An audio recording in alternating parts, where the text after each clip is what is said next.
Hello and welcome to Newton. Shaving foam, face cream, toothpaste.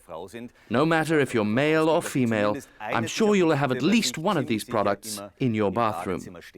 Well, somehow, all of these products need to be made to last. This is done with preservatives. They are mostly what we call parabens, potent stuff. They affect the body like hormones. Animal tests have shown that in extreme cases, these parabens can lead to infertility. Now, is this problem with the body care products becoming one of those, if I were to listen to all the warnings of what's bad for me, I wouldn't use anything? Well, I would say it depends.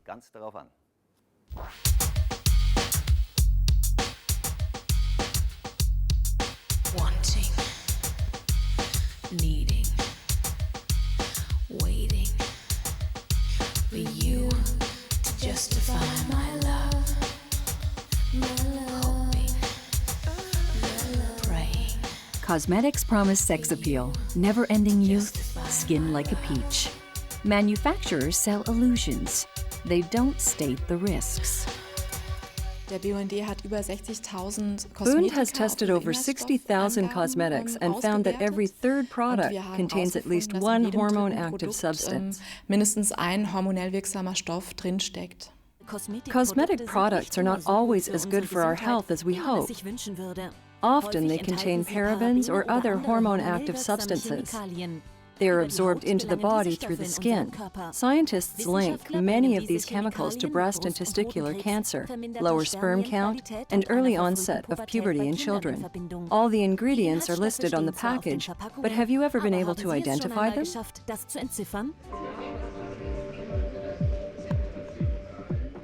The German environmental organization Bund and the WHO have evidence that hormone-active chemicals are a global danger to our health. Our little ones already become the consumers of tomorrow by being introduced to child cosmetics, already licking heavy metals off their lips.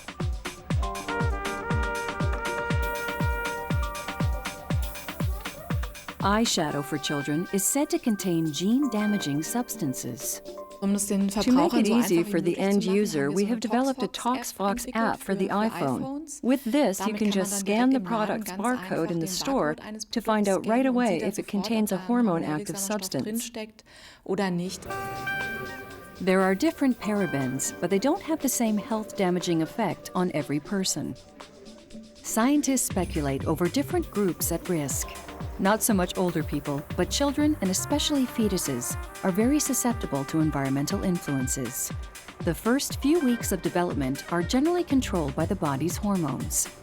During this time, every day counts because the timing is extremely accurate. Because of this, the environmental organization Global 2000 has tested 400 personal care products to see how their hormone-active substances work. If these hormones are able to mimic those hormones, they're able to significantly influence the developmental process.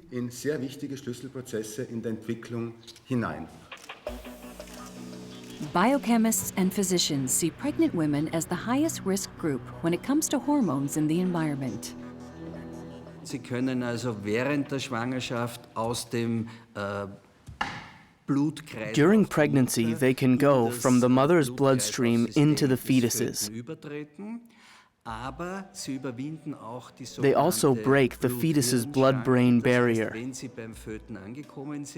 reaching the brain and central nerve tissue, which can affect brain growth.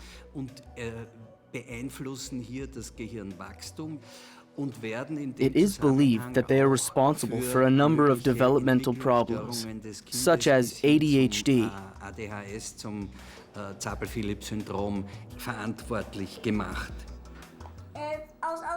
This mother uses a diaper cream used for generations.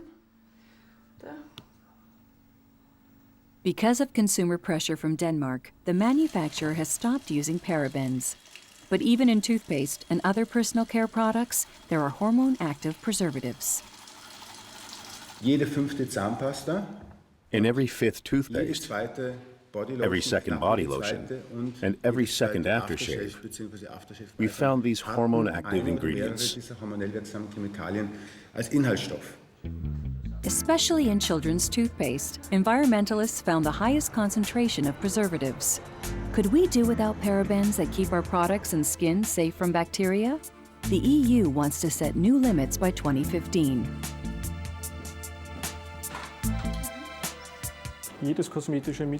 Every cosmetic product containing a certain amount of water needs to have enough preservatives to keep the growth of bacteria under control, to prevent harm to the user.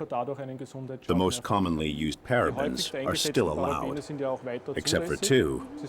The limit has been reduced. The use of parabens is not prohibited, but due to public pressure, some manufacturers are using other preservatives. Without preservatives, bacteria would grow. The UV light shows the phosphorescent germs. There are other possibilities without estrogen-like effects we could use without worry, such as vitamin E-based products. Besides, I don't think a cream needs to keep for 5 years. It should be used up much quicker. We really do not need products with an extremely long shelf life. In the past, we made our own creams, and they lasted reasonably well.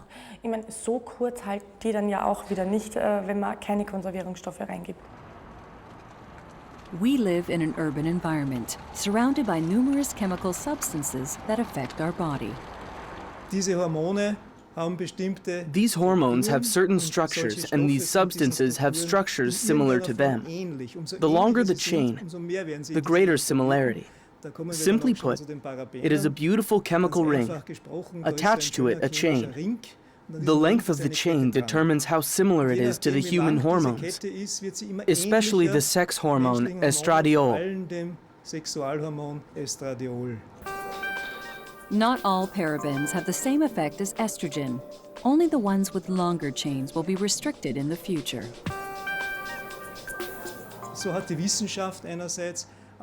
So science on the one side, and legislation on the other, saying they can't be used anymore. But the short chains that don't mimic hormones will still be allowed.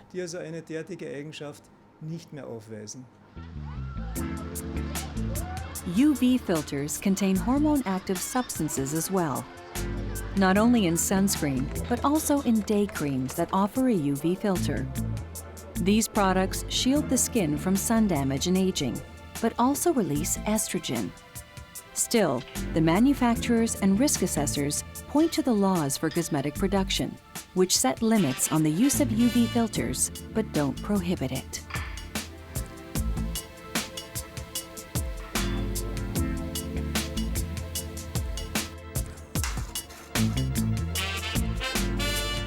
The consumer should not panic when realizing that shower gel contains hormone-active substances.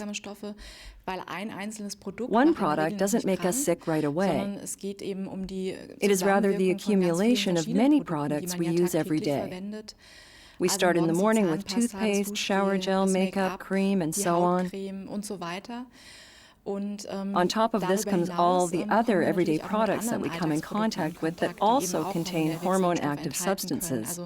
There is bisphenol A in cans or phthalate as a softener for a rubber ducky. All this creates quite a hormone cocktail in our body. It is difficult for toxicologists to prove the causal link between illnesses and the environment in humans. However, pregnant test animals exposed to parabens bear larger offspring, and in males, the sperm count and mobility is reduced.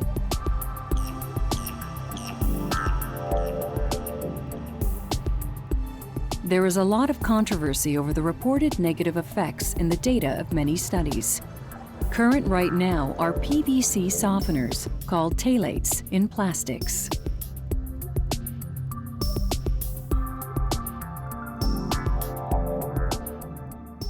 Phthalate, das ist schon richtig, die wurden in der Vergangenheit auch in Yes, Nagellacken eingesetzt. phthalates were used in the past for nail varnish because it has a softening effect on the nail, as every lady knows.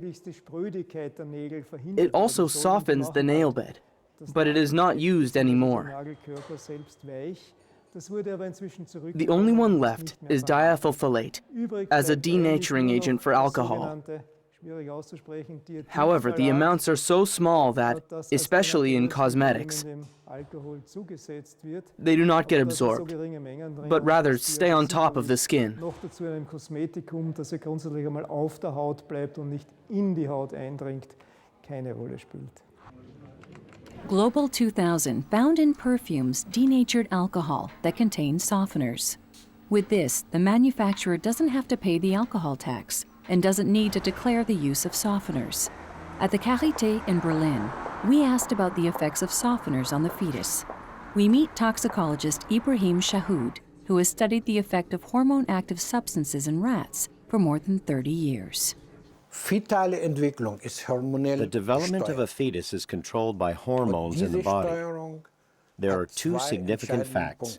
One is the amount, the other is timing. When we get hormones from the outside, this process can be interrupted and delayed, with irreparable consequences. For the developing child, this translates into lifelong damage. For example, if the sperm production in the testicles is disrupted, there is no cure. The result is that the adult man has a low sperm count.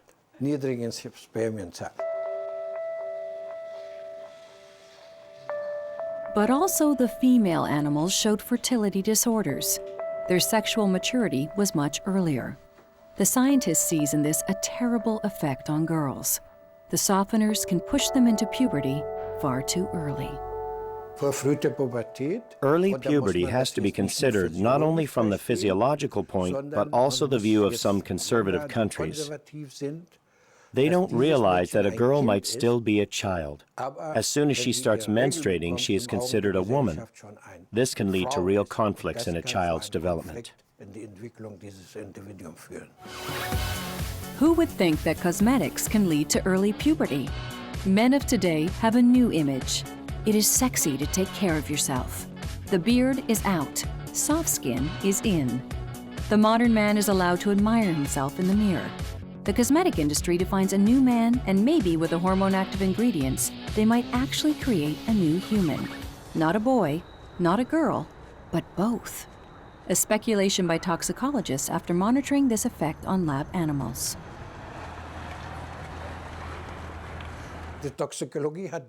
Toxicology has the task to prevent this effect from happening in humans. If a substance causes deformity, we don't want this to happen in humans. When a substance destroys testicles, we also don't want this to happen in humans. But who carries the responsibility for cosmetics hitting the market? We visit the AGES agency that tests food and body care products. But here we are not allowed to talk about or show products in order to protect the industry. The responsibility for the safety of a product lies ultimately with the manufacturer. This means you can only do sample testing? That's right. There's no pre-authorization. We only test samples of products that are already on the market.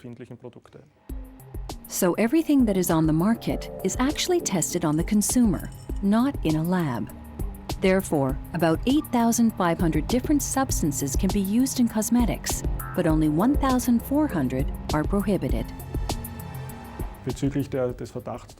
When it comes to hormone-active substances, we have to take into consideration that not every hormone-active substance equals a harmful effect. And like with everything, it depends on the doses, if a substance is harmful or not.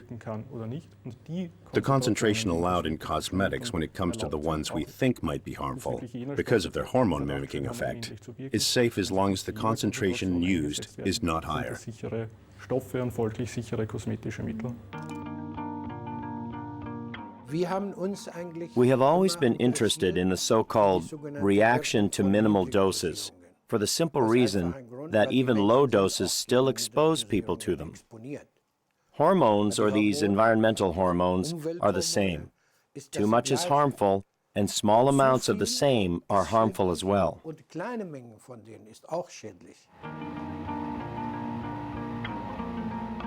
It doesn't matter how high the dose is, environmental hormones have negative effects on our bodies. But how can you prove that something like infertility is a result of everyday chemicals? How can it be proved that the real reason for it has been established already during pregnancy due to the use of certain cosmetics? Well, it's extremely hard to establish proof for this. But looking at what we know now, we should use the prevention method, meaning we should not wait for the last proof, which we probably never get, and say let's be proactive and prohibit the use of these chemicals. They are not essential to our lives.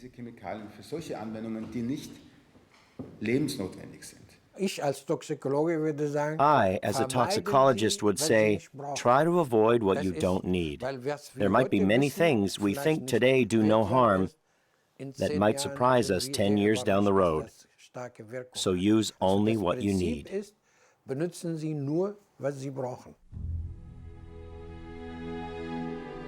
The skin is our largest organ. About 2 square meters, it is our contact to the world around us.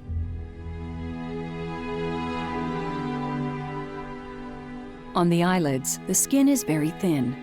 Through its layers, a cream that is water and fat soluble can get into the blood corpuscles. On the outside, it can irritate the skin. We have here the test substance for parabens.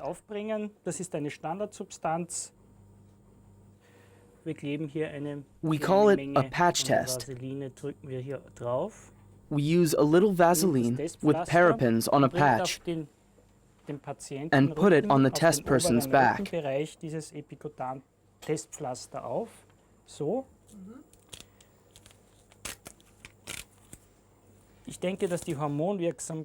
I think that the hormones in preservatives are a lesser problem than the so-called surfactants in detergents. As a dermatologist, I am more concerned with the contact allergies than hormone-active substances. Here we have the case of a patient. She thinks she is doing something good for her health.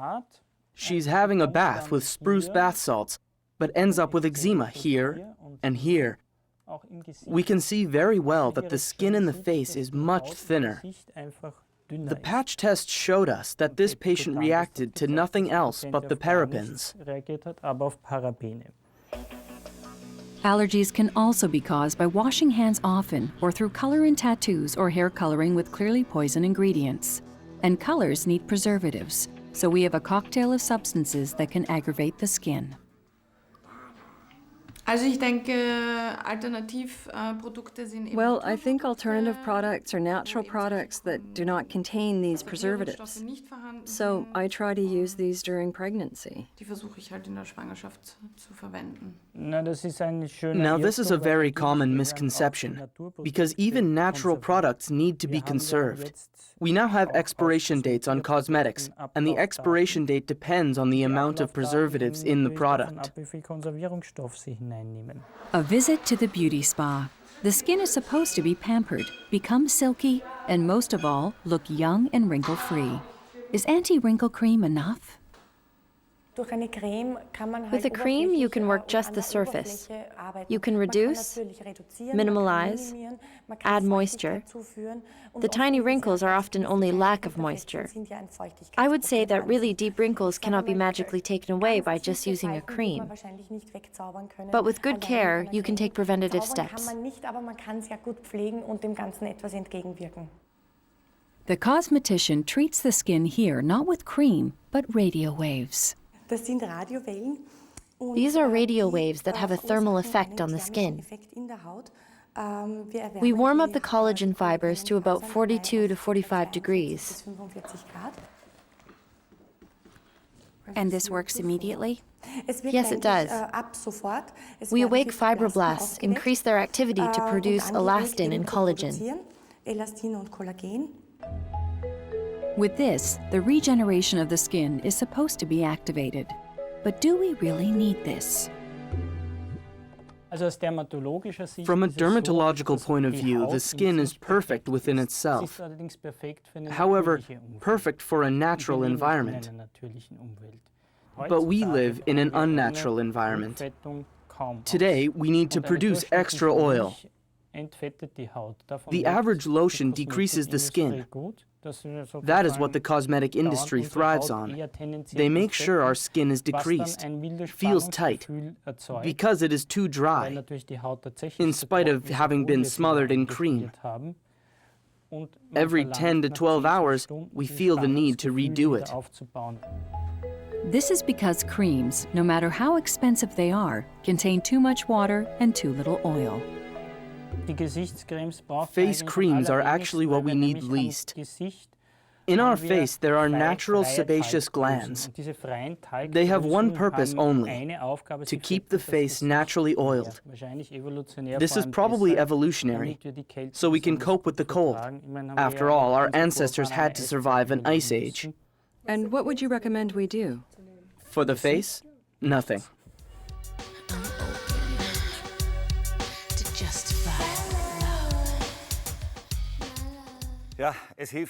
Well, it shows clearly we have to have a closer look from time to time at our body care products to see what they contain and maybe think twice before we buy them. The EU plans to set new limits for the use of parabens by 2015. We'll see you again soon. Until then, bye-bye.